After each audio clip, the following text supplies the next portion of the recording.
অনেক দিন আগে এক ছোট্ট গ্রামে থাকত হামিদ নামে এক ছেলে। তার বাবা ছিলেন গরিব একজন কৃষক। একদিন হামিদ বাজারে যাচ্ছিল, পথে সে রাস্তার ধারে একটা মানিব্যাগ পেল।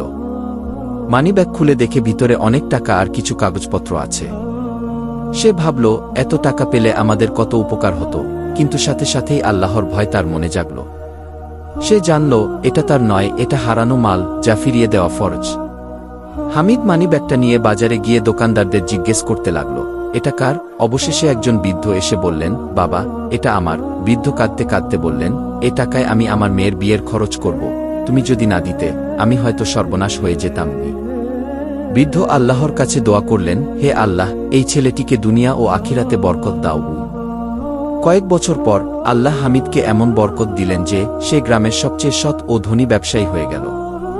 সে সবসময় মনে রাখত, সততা কখনো বৃথা যায় না, আল্লাহ এর বিনিময় অবশ্যই দেন।